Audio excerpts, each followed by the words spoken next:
Let's have a look at the MySQL exists operator. The exists operator is a Boolean operator that returns either a true or a false value. The exists operator is often used to test for the existence of rows returned by the subquery.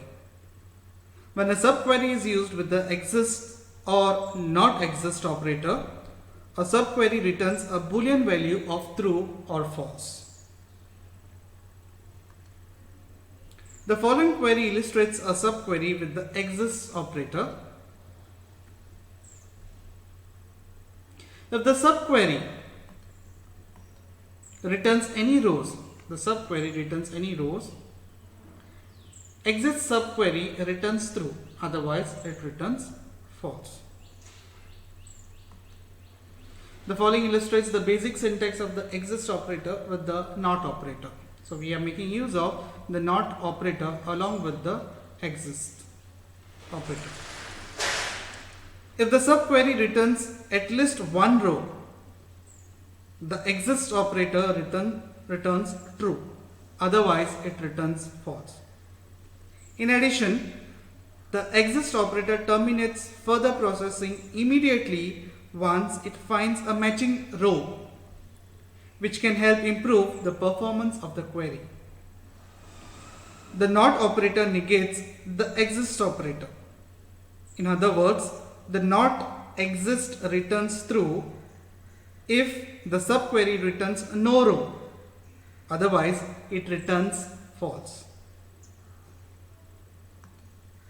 We'll have a look at an examples of MySQL exit operator. Consider the following relations, that is customers relations and the orders relations from the classic models database. We are aware with respect to those two relations, the customer number is the primary key in the customers table, the orders number is the primary key in the orders table, the customer number is the foreign key in the orders relation.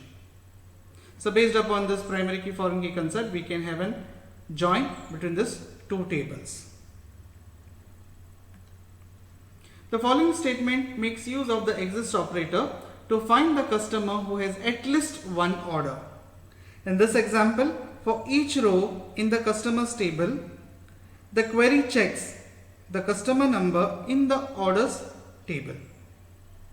If the customer number which appears in the customer table exists in the order table, the subquery returns the first matching row. As a result, the exist operator returns true and stops examining the orders table. Otherwise, the subquery returns no row and the exist operator returns false. The same query can be modified to return a list of those customers who have never placed any order. So a small modification to the query would be, we make use of the not operator in the previous query. So this will give you a list of those tuples or information about those customers who have never placed any orders.